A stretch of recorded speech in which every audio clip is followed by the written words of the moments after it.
Hello guys, welcome again in my channel listen book world. आज हम लोग जानेंगे the Joy of compounding book summary के बारे में।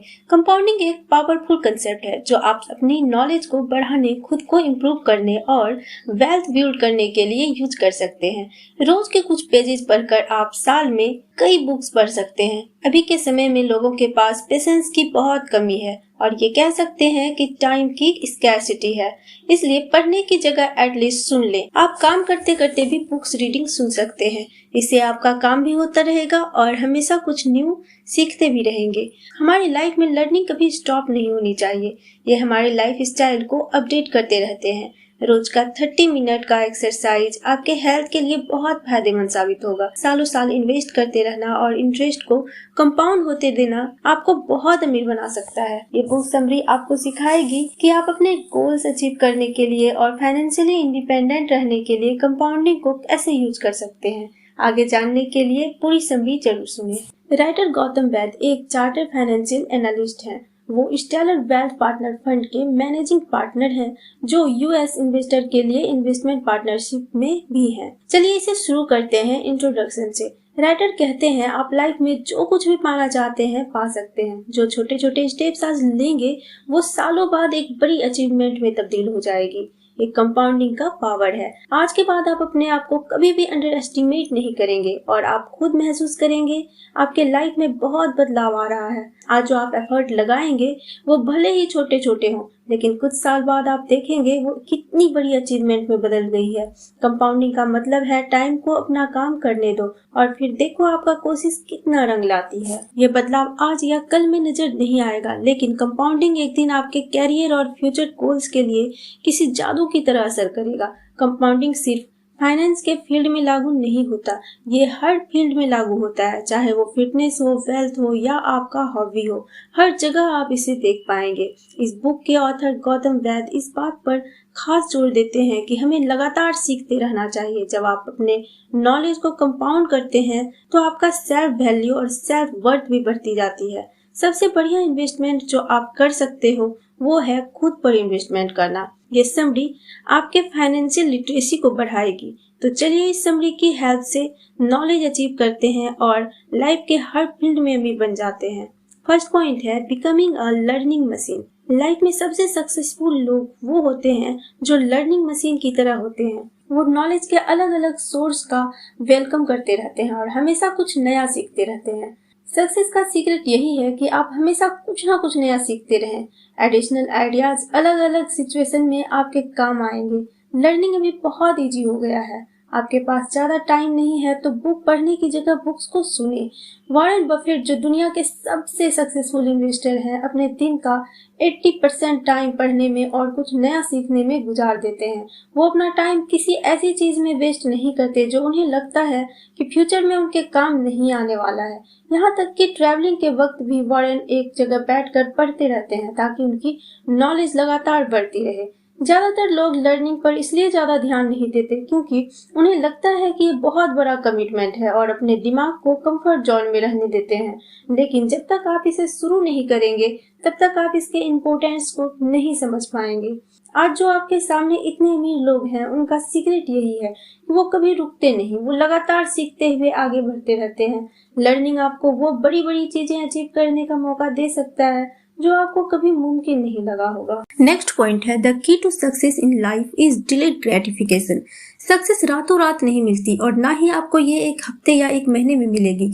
सक्सेस एक ऐसी चीज है जो कई सालों की मेहनत और लगन का नतीजा होता है। अगर आप ये कंसेप्ट नहीं समझेंगे तो आप कभी सक्सेसफुल नहीं बन सकते।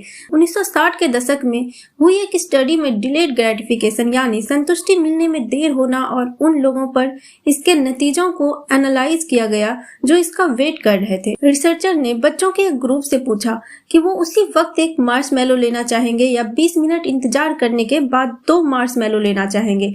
40 साल बाद पार्टिसिपेंट्स को फिर से एक बार साथ में बुलाया गया और उनसे उनकी लाइफ के बारे में पूछा गया। जिन लोगों ने 20 मिनट वेट करने के बाद 2 मार्शमैलो लेने का डिसीजन लिया था, उन्होंने अपनी लाइफ में उनसे ज्यादा प्रोग्रेस की थी जिन्होंने उसी वक्त एक मार्शमैलो लेने का डिसीजन लिया था। उन्हें स्कूल में कई स्कोर मिलते थे, उनकी सोशल स्किल ज्यादा अच्छी थी, उनका स्ट्रेस लेवल कम था और वो ड्रग्स और शराब का भी यूज कम करते थे। डिलेड ग्रेटिफिकेशन का मतलब है कि आज आप किसी चीज के बिना रह रहे हो तो इसलिए क्योंकि फ्यूचर में आपको उससे बेहतर मिलने की उम्मीद है। चार्ली मंगर बर्कशायर हैथवे के वाइस चेयरमैन और वॉरेन बफेट के राइट हैंड मैन हैं। वो अपने हर टॉक और वर्कशॉप में डिलेड ग्रेटिफिकेशन को प्रमोट करते हैं। चार्ली अपने सारे बिजनेस डिसीजन में कंपाउंडिंग और डिलेड ग्रेटिफिकेशन को अप्लाई करते हैं और बर्कशायर हैथवे के लिए $1 मिलियन रेंज करते हैं। अपने फर्म के लिए डिसीजन लेते वक्त उनका पूरा फोकस पेशेंस और टाइमिंग पर रहता है। चार्ली ने कैसे डिलेड ग्रेटिफिकेशन का कॉन्सेप्ट यूज किया है, इसका एक रियल लाइफ एग्जांपल तब देखने को मिलता है जब उन्होंने टेनेको नाम के एक स्टार्टअप कंपनी में इन्वेस्ट किया। उस कंपनी के शेयर $1 में बिक रहे थे तो चार्ली ने कुछ $1 मिलियन के शेयर खरीद लिए। कुछ सालों बाद टेनेको के स्टॉक प्राइस $15 तक पहुंच गए और तब चार्ली ने उन्हें बेचने का डिसीजन लिया। अकेले इस इन्वेस्टमेंट से उन्हें $80 मिलियन की कमाई हुई और उन्हें बस इतना करना पड़ा था कि उन्होंने प्राइस बढ़ने का वेट किया। पे आउट मिलने के बाद चार्ली ने अपनी सारी कमाई ली लू को दे दी, जो उन्हीं के तरह एक इन्वेस्टर थे, और उन पर अपना सारा पैसा री इन्वेस्ट करने की जिम्मेदारी डाल दी। लीलू ने चार्ली के $80 मिलियन को इन्वेस्ट करके कुछ ही सालों बाद $400 मिलियन बना दिया। चार्ली ने इतना पैसा बैठे बैठे कमा लिया था। तो ये है कंपाउंडिंग और डिलेड ग्रेटिफिकेशन का पावर। इसमें बेशक आपको तुरंत इनाम नहीं मिलेगा, लेकिन अंत में जब मिलेगा तो वो बहुत ज्यादा मिलेगा। चार्ली इतना पैसा इसलिए कमा पाए क्योंकि उन्होंने अपने पैसे को तुरंत कहीं खर्च करने के बारे में नहीं सोचा। अपनी पहली इन्वेस्टमेंट से कमाई करने के बाद भी उन्होंने सेलिब्रेट करने के बजाय जो कुछ था उसे किसी दूसरी कंपनी में फिर से इन्वेस्ट कर दिया, क्योंकि उन्होंने अपना ग्रेटिफिकेशन डिले करने का फैसला लिया था। तो चार्ली ने अपने सारे इन्वेस्टमेंट्स के इंटरेस्ट को कंपाउंड किया और पहले से कहीं ज्यादा कमाया। अगर आप एक एंटरप्रेन्योर हैं तो आपको अपने बिजनेस डिसीजन लेते वक्त डिलेड ग्रेटिफिकेशन को भी उसमें शामिल करना चाहिए। सिर्फ अपनी करंट अर्निंग्स के बारे में मत सोचिए, बल्कि लॉन्ग टर्म अर्निंग्स पर भी फोकस रखिए। ज्यादातर कंपनी अपनी करंट अर्निंग्स पर ज्यादा फोकस करती हैं और अच्छी अपॉर्चुनिटी को अनदेखा कर बैठती हैं जो उन्हें लॉन्ग टर्म में फायदा पहुंचा सकते हैं। लेकिन इस तरह की सोच आपकी कंपनी के लिए नुकसानदायक है और हो सकता है कि एक दिन आपको दिवालिया बना दे। आज कोस्को और अमेज़न जैसे बिजनेस इसलिए सक्सेसफुल हैं क्योंकि वो डिलेड ग्रेटिफिकेशन पर फोकस करते हैं। इन कंपनीज ने अपना प्रॉफिट मार्जिन कम रखा, इसलिए शुरू के कुछ सालों में इनकी कमाई ज्यादा नहीं थी। अब क्योंकि उन्होंने अपने प्राइस कम रखे थे तो लोग इनसे शॉपिंग करना पसंद करते थे, जिसके चलते धीरे धीरे इनके लॉयल कस्टमर्स बनते चले गए। कोस्को और अमेज़न की सफलता का सबसे बड़ा राज यही है। लो प्रॉफिट मार्जिन के बावजूद उनकी सेल डबल हो गई क्योंकि उनके कस्टमर्स के ऑर्डर्स बढ़ते चले गए। डिलेड ग्रेटिफिकेशन सिर्फ फाइनेंस या बिजनेस डील्स में ही अप्लाई नहीं होता है, बल्कि आप इसे रियल लाइफ सिचुएशन में भी अप्लाई कर सकते हो। जब आप कुछ नया शुरू करना चाहो या कुछ नया सीखना चाहो तो चीजों को अलग नजरिए से देखने की कोशिश करो। ये मत सोचो कि आपको आज ही अवार्ड मिल जाएगा, बल्कि ये उम्मीद रखो कि फ्यूचर में आपको अच्छे रिजल्ट जरूर मिलेंगे। जैसे कि मान लो आप कोई नया लैंग्वेज सीखना चाहते हैं। शुरुआत में आपको थोड़ा चैलेंजिंग लगेगा, लेकिन जैसे जैसे आप सीखते जाओगे आपको जनरल कॉन्सेप्ट समझ आता जाएगा और कुछ महीनों में ही आप धड़ल्ले से एक नई लैंग्वेज बोल रहे होंगे। बेशक शुरुआत में आप एक एक्सपर्ट नहीं थे, लेकिन आपकी रोज की 1% प्रोसेस कुछ ही महीनों बाद 100% में बदल जाएगी। एक और एग्जाम्पल लेते हैं। मान लो आपको वेट कम करना है, इसके लिए आप रोज हेल्दी डाइट लेंगे और रोज एक्सरसाइज करेंगे, लेकिन इसके बावजूद आपका वजन कम नहीं होता। लेकिन अगर आप लगातार कोशिश करते रहे तो जल्द ही आप कुछ पाउंड घटा सकते हैं और कुछ और महीनों या साल भर बाद ही आपकी कमर थोड़ी पतली नजर आने लगेगी। तो इतनी जल्दी हार मत मानिए, डटे रहिए और अपने एफर्ट को टाइम के साथ कंपाउंड होने दीजिए। नेक्स्ट पॉइंट है building earning power through a business ownership mindset. एक बिजनेस शुरू करना चैलेंजिंग काम है, ये सबके बस की बात नहीं है, ये आपके बस की भी बात नहीं होगी अगर आप बिजनेस डिसीजन लेने और अपने नेक्स्ट मूव के लिए स्ट्रेटेजी बनाने में कई घंटे बिता देते हैं। हालांकि बिजनेस करना सक्सेस पाने और पैसे कमाने का सबसे भरोसेमंद तरीका है। अगर आप अपना बिजनेस खड़ा कर रहे हैं तो आप अपने टाइम के मास्टर खुद बन सकते हैं। ये बात उन लोगों के लिए क्या मायने रखती है जिनमें वो बात ही नहीं है जो एक बिजनेस को चलाने के लिए चाहिए। तो क्या इसका मतलब वो कभी अमीर नहीं बन पाएंगे? इसका जवाब थोड़ा मुश्किल है। आप शायद अपने अंदर वो स्किल कभी डेवलप ही नहीं कर पाए जो एक बिजनेस को चलाने के लिए चाहिए, लेकिन आप इन्वेस्टिंग से अब भी अमीर बन सकते हैं। ये एक बेहतर ऑप्शन है जिस पर ज्यादातर लोग यकीन करते हैं। इन्वेस्टिंग ट्रिकी और चैलेंजिंग काम है। आपको अच्छी कंपनीज में इन्वेस्ट करने का नॉलेज होना चाहिए। हालांकि सवाल ये है कि क्या इन्वेस्टिंग से आप उतना ही पैसा कमा सकेंगे जितना कि बिजनेस से? तो इसका जवाब है हाँ। इन्वेस्टिंग आपको ढेर सारा पैसा और वो सब कुछ दे सकती है जो आप चाहते हैं। इन्वेस्टिंग आपको पैसे कमाने का मौका देती है और बदले में आपका टाइम भी ज्यादा नहीं मांगती। आप प्रॉफिट कमाते कमाते अपने दूसरे काम भी कर सकते हैं। हालांकि इन्वेस्टिंग सबकी चॉइस नहीं होती, लेकिन अगर आप अमीर बनना चाहते हैं तो आपको इसके बारे में सीरियसली सोचना चाहिए। लॉन्ग टर्म स्टॉक्स में इन्वेस्ट करके आप काफी पैसा कमा सकते हैं, क्योंकि आपका पैसा हर साल के हिसाब से कंपाउंड होता जाता है। इन्वेस्टिंग के आपको कई फायदे मिलते हैं। ये हैं इसके 6 मेन फायदे जो आपको इन्वेस्ट करने के लिए कन्विंस कर सकते हैं। ये सारे फायदे उन फायदों से कंपेयर किए जाएंगे जो आपको एक बिजनेस से मिलते हैं, लेकिन आपको भी खुले दिमाग से दोनों के फायदे सुनने के लिए तैयार रहना चाहिए। सबसे पहले तो इन्वेस्टिंग आपको एक मौका देती है किसी बिजनेस का एक हिस्सा पाने की, और वो भी बिना उस बिजनेस को चलाए। ये आपको उस हिस्से पर दावा करने का मौका देती है जिसकी वैल्यू आपके स्टॉक्स के बराबर होती है। जब आप कोई बिजनेस चलाते हैं तो आप उस कंपनी के 100% ऑनर होते हैं, लेकिन इसके साथ ही सारे डिसीजन लेने और स्ट्रेटजी बनाने की जिम्मेदारी भी आपकी ही होती है। इन्वेस्टिंग आपको बिना डायरेक्टली इन्वॉल्व हुए मालिकाना हक देती है। ये किसी के लिए भी पैसिव इनकम कमाने का सबसे बढ़िया तरीका हो सकता है।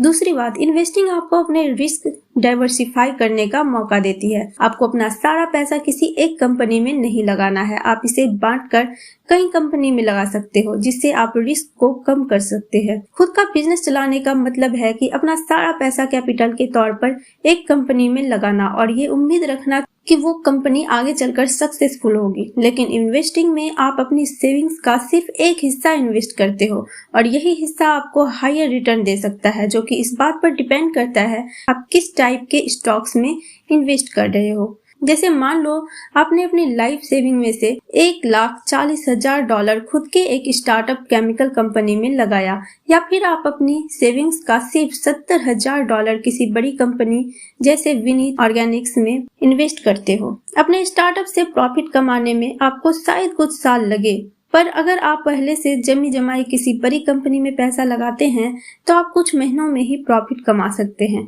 अपने ऑप्शंस डाइवर्सिफाई करने में जो चीजें शामिल हैं वो है विनीत जैसी कंपनीज के अलावा एप्पल या नाइकी जैसे बड़े ब्रांड्स में इन्वेस्ट करना। जिन कंपनीज में आप इन्वेस्ट करते हैं अगर वो अलग अलग फील्ड से हो तो लॉस होने के चांसेस कम से कम हो जाते हैं, क्योंकि अगर एक कंपनी से लॉस हो भी गया तो दूसरी से आपको प्रॉफिट हो सकता है। इन्वेस्टिंग का तीसरा फायदा है कि ये आपको अपने डिसीजन पर ज्यादा कंट्रोल रख पाने की एबिलिटी देता है। इसमें आपको वो लड़ाइयाँ लड़ने की जरूरत नहीं है जो आप लड़ना नहीं चाहते हैं। आप खुद चूज कर सकते हैं कि कौन सा मैच खेलना है और कौन सा जाने देना है। जब आप खुद का बिजनेस करते हैं तो आपको हर हाल में उसे मैनेज करना पड़ता है, फिर चाहे नुकसान हो या फायदा।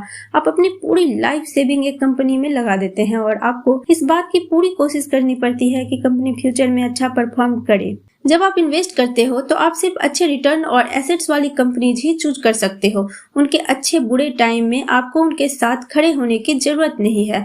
आप जब चाहे अपने स्टॉक्स खरीद या बेच सकते हो। फोर्थ एडवांटेज है ज्यादा से ज्यादा मौकों का फायदा उठाना। जब आप इन्वेस्टमेंट का डिसीजन लेते हो तो आप किसी भी प्रॉफिटेबल कंपनी को चूज करके तुरंत उसके स्टॉक्स खरीद सकते हो, लेकिन अगर आप खुद का बिजनेस कर रहे हैं तो आप सिर्फ अपने बिजनेस से जुड़े रहेंगे। आप दूसरे वेंचर या मौकों की तलाश में नहीं रहते, क्योंकि आप सिर्फ अपने बिजनेस तक ही सीमित रह जाते हैं। इन्वेस्टिंग आपके लिए चीजों को काफी आसान बना देती है, क्योंकि आप कभी भी अपना पोर्टफोलियो बढ़ा सकते हैं। आपको बस एक कंपनी के भले बुरे के बारे में नहीं सोचना पड़ता। आप इन्वेस्ट कर सकते हैं, दूसरों के बारे में रिसर्च कर सकते हैं, किसी और कंपनी में इन्वेस्ट कर सकते हैं और यही बार बार रिपीट कर सकते हैं। और अंत में बात करें तो इन्वेस्टिंग आपको खुद का बिजनेस चलाने की तुलना में कम कमिटमेंट देती है। जैसा कि हमने पहले भी बताया, एक बिजनेस खड़ा करने का मतलब है कि आपको काफी बड़ा अमाउंट लगाना पड़ेगा। आपको ही सारे नफे नुकसान उठाने होंगे और प्रॉफिट भी आप ही कमाएंगे, जबकि इन्वेस्टिंग में चीजें एकदम सिंपल और क्लियर होती है।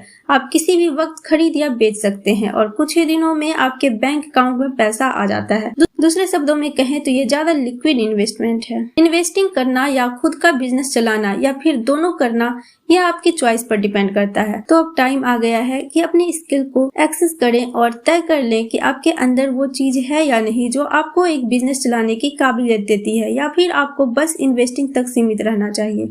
नेक्स्ट पॉइंट है intelligent investing is all about understanding intrinsic value. Investing के फायदे के बारे में हम पहले ही चर्चा कर चुके हैं, तो चलिए अब इसके मैकेनिक्स पर बात करते हैं। इन्वेस्टिंग कमजोर दिल वालों के लिए बिल्कुल नहीं है। ये उन लोगों के लिए भी नहीं है जो तुरंत बहुत सारा पैसा कमाने का सपना देखते हैं। आपको अपने अंदर वो राइट स्किल और नॉलेज डेवलप करनी पड़ेगी जो आपको इन्वेस्टिंग से बहुत ज्यादा पैसा कमाने में मदद कर सके। ज्यादातर लोग इन्वेस्टमेंट करते वक्त अपने दिल की बात सुनते हैं। इन्वेस्टमेंट करते वक्त वो अपने इमोशंस पे आ जाते हैं और अपने फीलिंग्स के हिसाब से डिसीजन लेते हैं, लेकिन इंटेलिजेंट इन्वेस्टर्स ये गलती कभी नहीं करते। वे पढ़ते हैं, एनालाइज करते हैं और जो सीखते हैं उसके बेसिस पर डिसीजन लेते हैं। इमोशंस झूठ बोलते हैं। डेटा इंफॉर्मेशन आपको वहां ले जाएगा जहां आप जाना चाहते हैं। लोगों के ओवरऑल डिसीजन स्टॉक मार्केट में ज्यादातर प्राइस को आसानी से इन्फ्लुएंस करते हैं।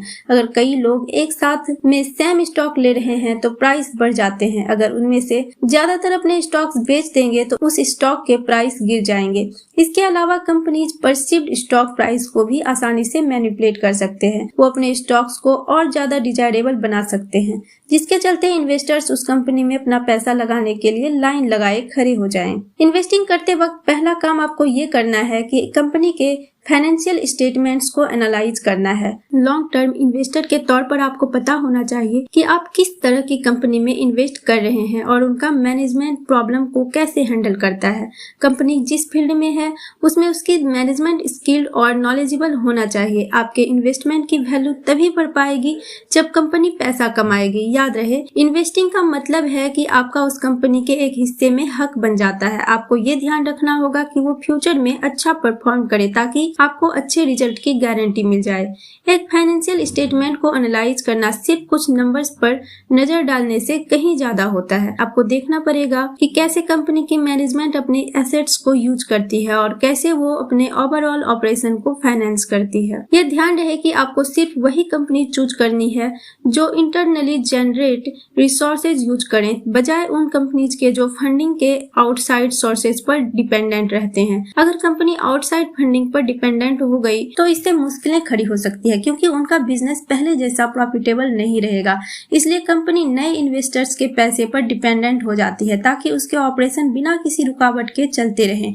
आपको कंपनी के इंट्रिंसिक वैल्यू को देखना चाहिए, ना कि अर्निंग पर शेयर को। वो इसलिए क्योंकि इंट्रिंसिक वैल्यू कंपनी की असली वैल्यू बताती है जो उनके एक्चुअल अर्निंग्स पर बेस्ड होती है, ना कि वो वैल्यू जो मैनेजमेंट बढ़ा चढ़ाकर दिखाने की कोशिश करता है। इंट्रिंसिक वैल्यू कंपनी की बुक वैल्यू को कैलकुलेट करती है और इसके अलावा फ्यूचर में इसकी कैश फ्लो जनरेट करने की एबिलिटी को भी देखती है। असल में ये वो प्राइस है जो कंपनी की आज की वर्थ और इसके कल के सारे प्रोजेक्ट अर्निंग्स के बारे में बताती है। जो कंपनी अपने इंट्रिंसिक वैल्यू से कम में सेल कर रही है वही ग्रेट इन्वेस्टमेंट मानी जाएगी। इसका मतलब है मार्केट में फिलहाल वो स्टॉक अंडर वैल्यूड है और फ्यूचर में ऊपर जाएगा। अपने इंट्रिंसिक वैल्यू से ऊपर स्टॉक ट्रेडिंग का मतलब है कि मार्केट स्टॉक को ओवर वैल्यू कर रहा है, जिसके पीछे की वजह शायद मैनिपुलेट फाइनेंशियल स्टेटमेंट हो सकता है। ऐसे ओवर वैल्यूड इन्वेस्टमेंट को अवॉइड करो और उनमें कभी भी ट्रेडिंग मत करो। इसकी वजह यह है कि ऐसी कंपनी के स्टॉक प्राइस अपनी इंट्रिंसिक वैल्यू की वजह से गिर जाते हैं, जिसके चलते आपका सारा पैसा आखिर में डूब जाता है। नए स्टॉक्स में इन्वेस्ट करने से पहले हमेशा अलर्ट रहो और पूरी जानकारी हासिल करो। इससे पहले हमने बात की थी कि इंट्रिंसिक वैल्यू से कम में बेचने वाली कंपनी सबसे ग्रेट इन्वेस्टमेंट्स होती है, क्योंकि वो डिस्काउंटेड प्राइस पर होती है। हालांकि आपको हमेशा इंट्रिंसिक वैल्यू के साथ अमाउंट को कंपेयर करना चाहिए।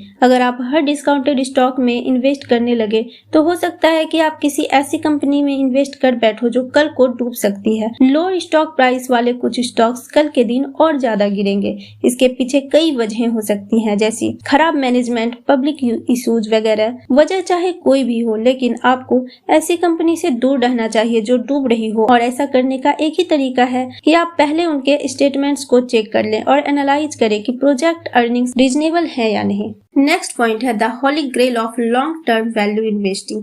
लॉन्ग टर्म इन्वेस्टिंग वो नहीं है जो शायद सब सोचते हैं। कई लोग शॉर्ट टर्म ट्रेडिंग पसंद करते हैं क्योंकि इसमें इन्वेस्टर्स को जल्दी और आसानी से पैसे कमाने का मौका मिल जाता है। हालांकि लॉन्ग टर्म ट्रेडिंग की बात करें तो ये आपको कुछ सालों में अमीर बनने का मौका देता है। अगर आप कंपाउंडिंग का कंसेप्ट समझते हैं तो आप लॉन्ग टर्म इन्वेस्टिंग में इसे काम करते हुए देख सकते हैं। लॉन्ग टर्म के नाम से ही बहुत लोग डर जाते हैं। वो इसलिए क्योंकि उन्हें किसी एक कंपनी के साथ कमिटेड रहना मुश्किल लगता है और उन्हें फ्यूचर के अनजान हालात के बारे में सोचकर ही डर लगता है। लेकिन अगर सही तरीके से किया जाए तो लॉन्ग टर्म ट्रेडिंग आपको किसी और तरह के इन्वेस्टमेंट से ज्यादा फायदे दे सकता है। वो इसलिए क्योंकि कंपाउंडिंग कैरेक्टरिस्टिक्स जो इसके साथ आते हैं वो आपके पैसे को कई गुना बढ़ाकर बड़ी रकम में बदल देते हैं। किसी कंपनी में इन्वेस्ट करने से पहले आपको 3 चीजों का ध्यान जरूर रखना चाहिए। ये है इन्वेस्टेड कैपिटल, ROIC पर रिटर्न, अर्निंग्स पर शेयर EPS और ग्रोथ रेट। ये 3 इंडिकेटर्स हैं जो आपको बताएगी कोई कंपनी फ्यूचर में नीचे गिरेगी या ऊपर जाएगी। ये आपको डिसाइड करने में हेल्प करेंगे कि किसी खास कंपनी में आपको इन्वेस्ट करना चाहिए या नहीं। एक कंपनी का ROIC बहुत कुछ बताता है कि कंपनी अपने एसेट्स कैसे मैनेज करती है। ROIC बता सकता है कि कंपनी कैश में डूब रही है या कर्जे में। अगर कंपनी का ROIC इसके कॉस्ट ऑफ कैपिटल से ज्यादा है तो इसका मतलब कि वो अच्छा कर रही है और काफी अच्छे से अपने एसेट्स को मैनेज कर पा रही है। ROIC का कॉन्सेप्ट समझने के लिए यहाँ एक एग्जांपल लेते हैं। मान लो एक कंपनी जिसका एवरेज कॉस्ट ऑफ कैपिटल है 8% और ROIC है 15%, तो उस कंपनी के मुकाबले ज्यादा प्रॉफिटेबल मानी जाएगी जिसका कॉस्ट ऑफ कैपिटल 12% और ROIC 15% है। इन दोनों कंपनी में से पहली कंपनी का प्रॉफिट मार्जिन 7% है जबकि दूसरी का प्रॉफिट मार्जिन 3% है। सेम ROIC होने के बावजूद इन दोनों कंपनीज में फर्क है। पहली कंपनी आपको एक इन्वेस्टर के तौर पर ज्यादा रिटर्न देगी जबकि दूसरी सिर्फ 3% दे पाएगी। दूसरी कंपनी का कॉस्ट ऑफ ऑपरेशन भी ज्यादा है इसलिए वो कम पैसा कमाएगी।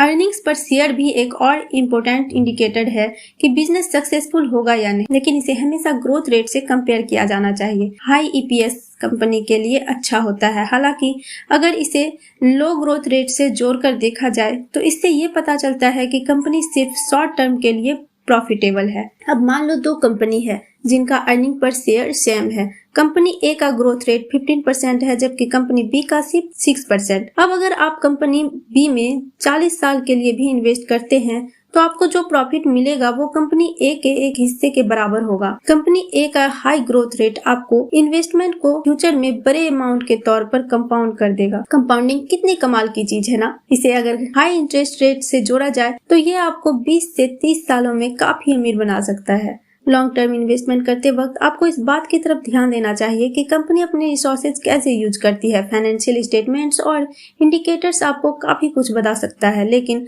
आपको ये भी पता होना चाहिए कि अगले कुछ सालों तक कौन लोग आपका पैसा मैनेज करेगा। ऐसी कंपनीज में इन्वेस्टमेंट करें जो अपनी अर्निंग्स को री इन्वेस्टमेंट करते हों, बजाय उनके जो अपने इन्वेस्टर को अच्छा खासा डिविडेंड देने पर जोर देते हैं। री इन्वेस्टमेंट कंपनी को फ्यूचर में ग्रो करने और फलने फूलने का मौका देता है जबकि डिविडेंड सिर्फ शॉर्ट टर्म के लिए प्रॉफिटेबल होता है। इसे इस तरह देखिए, किसी कंपनी के अपने प्रॉफिट को यूज करने के 2 तरीके हैं। पहला तो ये कि वो अपने करंट इन्वेस्टर्स को खुश कर सकती है और दूसरा कंपनी खुद को और प्रॉफिटेबल बनाने के लिए अपना प्रॉफिट यूज कर सकती है। एक इन्वेस्टर होने के नाते आप यही सोचेंगे कि आपको जल्द से जल्द बड़ा डिविडेंड मिल जाए, लेकिन अगर आप फ्यूचर को ध्यान में रखें तो आप चाहेंगे कि कंपनी की वैल्यू में आगे चलकर इजाफा हो। 1950 के दौरान की बड़ी कंपनियों में से सिर्फ 12% ही आज फॉर्च्यून 500 में अपनी जगह बरकरार रख पाई हैं।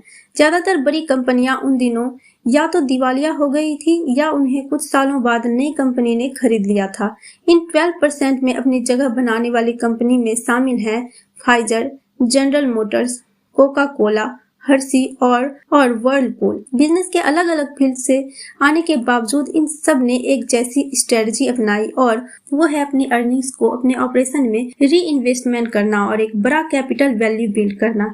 ये कंपनीज अपने बिजनेस ऑपरेशन को चलाने के लिए बाहरी फंड पर डिपेंडेंट नहीं थी, यानी वो खुद से ही प्रॉफिटेबल थी। अपने प्रॉफिट को री इन्वेस्टमेंट करने से उनका पैसा सालों साल कंपाउंड होता रहा और ज्यादा कैपिटल का मतलब था इंट्रिंसिक वैल्यू में इजाफा। बेशक उनके इन्वेस्टर्स को हर साल बड़े डिविडेंड नहीं मिले, तो भी उनका इन्वेस्टमेंट साल दर साल बढ़ता चला गया। लॉन्ग टर्म इन्वेस्टिंग का होली ग्रेल और एक ऐसी कंपनी ढूंढना जो हाई रिटर्न दे और उन रिटर्न को अपने ऑपरेशन में इन्वेस्ट करे, ये कंपनी और उसके इन्वेस्टर्स के ब्राइट फ्यूचर की तरफ इशारा करता है। अगर आपको लगे कि कोई कंपनी ऐसी है तो तुरंत इसमें इन्वेस्टमेंट कीजिए। नेक्स्ट पॉइंट है the dynamic art of portfolio management and individual position sizing.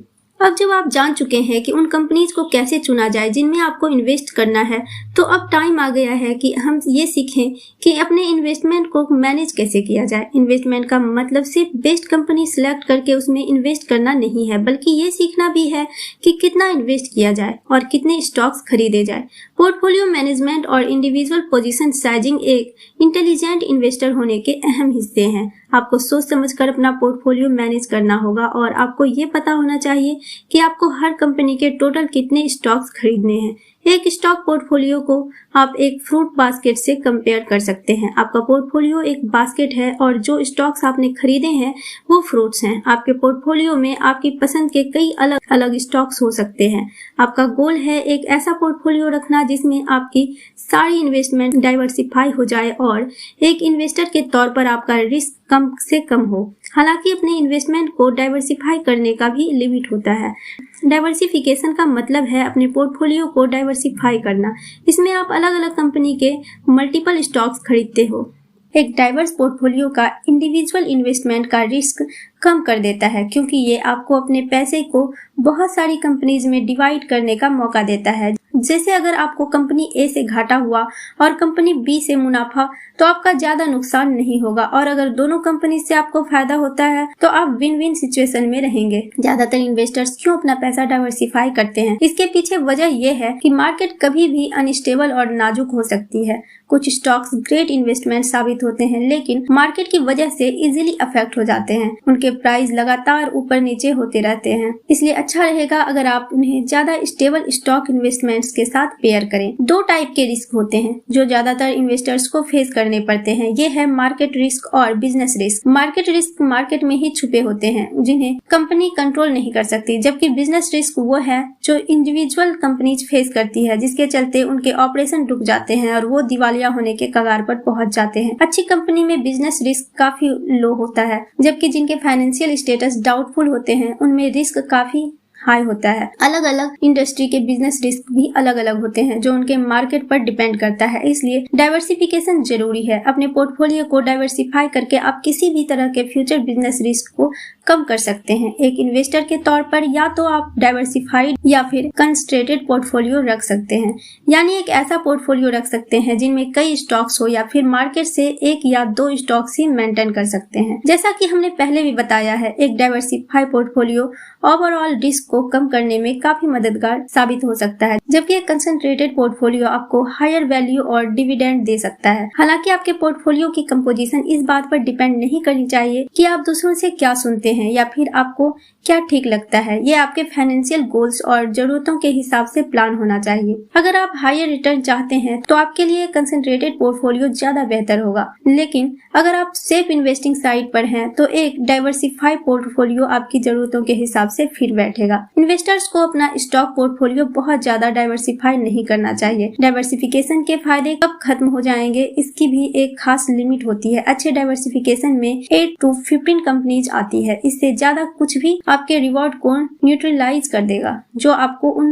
Stock से मिलने वाले होते हैं। आपका इन्वेस्टमेंट मार्केट के टोटल परफॉर्मेंस को दिखाएगा, ना कि उन कंपनीज को जिनमें आपने इन्वेस्ट किया है। इंडिविजुअल पोजीशन साइजिंग एक और जरूरी पॉइंट है जिसे आपको इन्वेस्टिंग से पहले ही करना पड़ेगा। आपको पता होना चाहिए कि कितना पैसा काफी है और कितने अमाउंट तक मैक्सिमम आपको इन्वेस्ट करनी चाहिए। आपकी साइजिंग आपके गोल पर ज्यादा डिपेंड करती है, बजाय इसके कि आप मार्केट से क्या एनालाइज करते हैं। साइजिंग करते वक्त आपका हर इन्वेस्टमेंट मायने रखता है। आपको इतना पैसा लगाना चाहिए कि आपके प्रॉफिट में फर्क पड़े। सक्सेसफुल इन्वेस्टर की पहचान इस बात से तय नहीं होती कि उनके कितने गैस सही निकले या कितनी कंपनीज में इन्वेस्ट करके उन्हें फायदा हुआ, बल्कि इस बात से है कि अपने हर गैस से उन्होंने कितने पैसे कमाए। इन्वेस्टिंग एक गेसिंग गेम है जो फैक्ट्स और डेटा पर बेस्ड होता है। हर इन्वेस्टमेंट के साथ आप 100% श्योर नहीं हो सकते, लेकिन आप ये उम्मीद और दुआ जरूर कर सकते हैं कि आपका हर गेस सही निकले। आपका पोजीशन साइजिंग इतना होना चाहिए कि आपके गेस का आपको फायदा मिले, अगर नहीं तो फिर इन्वेस्टिंग करने का मतलब ही क्या। चलते हैं कंक्लूजन पर। सबसे पहले आपने एक लर्निंग मशीन बनने के बारे में जाना। सक्सेसफुल बनने का एक ही तरीका है कि आप रोज कुछ ना कुछ नया सीखते रहे। सीखने का बेस्ट तरीका है पढ़ना।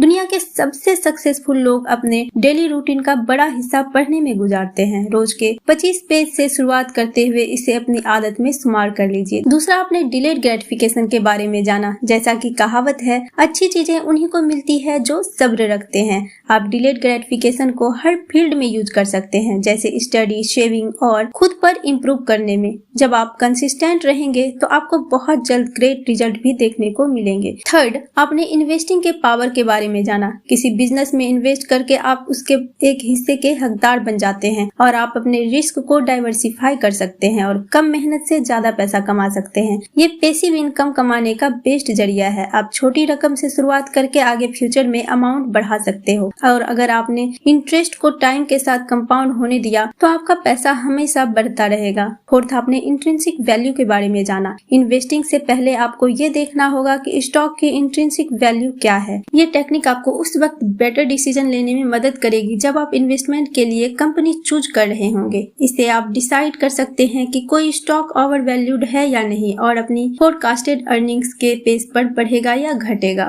फिफ्थ, आपने लॉन्ग टर्म इन्वेस्टमेंट की होली ग्रेल के बारे में जाना। किसी कंपनी में लॉन्ग टर्म इन्वेस्टमेंट करने से पहले आपको 3 इंडिकेटर्स देखनी चाहिए: return on investment, capital, earnings पर शेयर और ग्रोथ रेट। सिर्फ उन्हीं कंपनीज में इन्वेस्ट करें जो अपना ज्यादा पैसा अपने ऑपरेशन पर री इन्वेस्टमेंट करते हैं। अगर इसे हाई रिटर्न से जोड़ दिया जाए तो कंपनी और इसके इन्वेस्टर्स के लिए ये एक ब्राइट फ्यूचर की निशानी है। और लास्ट में आपने पोर्टफोलियो मैनेजमेंट और इंडिविजुअल पोजीशन साइजिंग के बारे में जाना। एक डाइवर्सिफाइड पोर्टफोलियो आपको पूरे रिस्क को एकदम ना के बराबर करने में मदद करती है। इससे आप अपने पैसे की सेफ्टी से समझौता किए बिना हाई रिटर्न मेंटेन कर पाते हैं। हर इन्वेस्टमेंट में आप जो पैसा लगाते हैं वो आपके एक्सपेक्टेड रिटर्न से मैच होना चाहिए। लाइफ का अल्टीमेट सीक्रेट है कंपाउंडिंग। आपकी डेली चॉइस, हैबिट्स और आपके एक्शन आज से 10 या 20 साल बाद आपको काफी बढ़िया रिजल्ट देंगे। अगर आप सक्सेसफुल होना चाहते हैं तो आज से ही शुरुआत करें और चीजों को स्टेप बाय स्टेप लेते हुए आगे बढ़ें।